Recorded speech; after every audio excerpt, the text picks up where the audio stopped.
शकतो. अरे ते कातनी येईल नाग आहे पण फुल कातनी येईल भाऊ. माळ्याची वस्ती आहे. तर बघू आपण एक साप रेस्क्यूसाठी दादांकडे आलोय.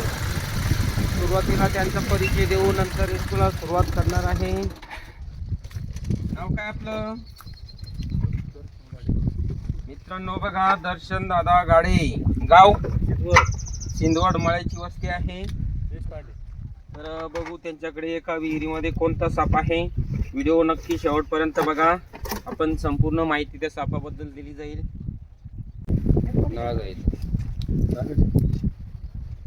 खाली उडी मारली पाण्यात. तर बघा, हीच ती विहीर आहे. आपण विहिरीमध्ये साप कुठं आहे आपण बघू शकता. हे बघा, विहिरीच्या कंगरीला इथं बसलेला आहे भारतातील अत्यंत विषारी असा इंडियन स्पेक्टिकल कोब्रा.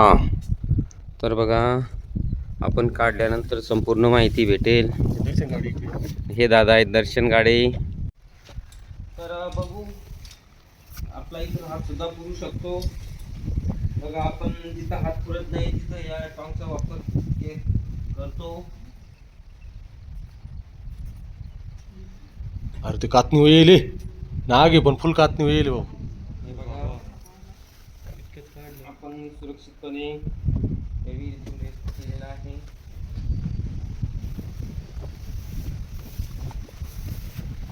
तर बघा, या सापाबद्दल थोडक्यात माहिती सांगायची म्हटली तर हा भारतातील 4 अत्यंत विषारी सापांपैकी एक असणार इंडियन स्पेक्टिकल कोब्रा भारतीय नाग आहे. बघा, पोटाच्या खळगीसाठी गेलेला असावा आणि तसंच विहिरीमध्ये पडलेला असावा. तर या सापामध्ये न्यूरोटॉक्सिक नावाचं विष असतं. चावल्यानंतर उलट्या, मळमळ, ती जागा बधीर होणे अशी क्रिया चालू होत असते.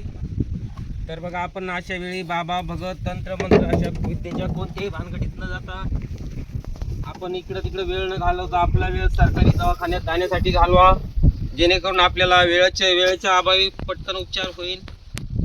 आणि बघा, साप चावलं तर शक्य असेल तर आपण सापाचा फोटो काढणं खूप महत्त्वाचं आहे. डॉक्टरला दाखवणं खूप महत्त्वाचं आहे.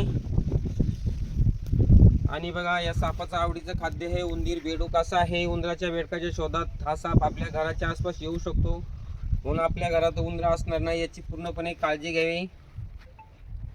साप कधी हलणाऱ्या वस्तूकडे लक्ष केंद्रित करत असतो आणि घाबरल्यानंतर साप फण फुगवतो.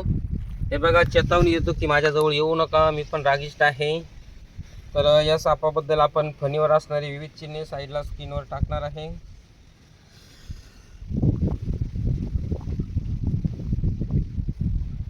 दादांच्या विहिरीत पडताना पाहिल्यानंतर त्यांनी तातडीने मला कॉल केलेला आहे. आपण येऊन योग्य प्रकारे रेस्क्यू केलेला आहे. तर या सापाला कोणत्याही प्रकारची इजा आणि नुकसान न होता आपण एका प्लास्टिक बरणीमध्ये पॅक करून काही वेळातच निसर्गाच्या दिशेने रिलीज करणार आहे. व्हिडिओ नक्की शेवटपर्यंत बघा. वेळ भेटल्यास लाईक, शेअर आणि सबस्क्राईब करायला विसरू नका. धन्यवाद. बघा, निसर्गातील अप्रतिम असा क्षण आहे. अप्रतिम अप्रतिम अप्रतिम. तर बघा, साप पकडल्यानंतर निसर्गामध्ये सोडताना खूप आनंद होतो. विहिरीतील साप वाचवण्याचा खूप आनंद होतो. तर जास्तीत जास्त सपोर्ट करा. माझ्या चॅनलला लाईक, शेअर आणि सबस्क्राईब करायला विसरू नका. हे बघा,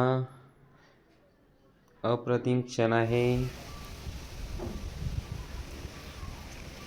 विहिरीत पडलेला इंडियन स्पेक्टिकल कोब्रा निसर्गामध्ये सुरक्षितपणे जात आहे. साप वाचवा, निसर्ग वाचवा आणि पर्यावरण राखा. साप वाचले तर निसर्ग आपोआप वाचेल. निसर्ग वाचला तर वेळोवेळी उन्हाळा, पावसाळा, हिवाळा हे ऋतू वेळोवेळी होत राहतील. बघा, प्लीज लाईक, शेअर आणि सबस्क्रायबर. व्हिडिओ शेवटपर्यंत पाहिल्याबद्दल आपले सर्वांचे मनापासून धन्यवाद.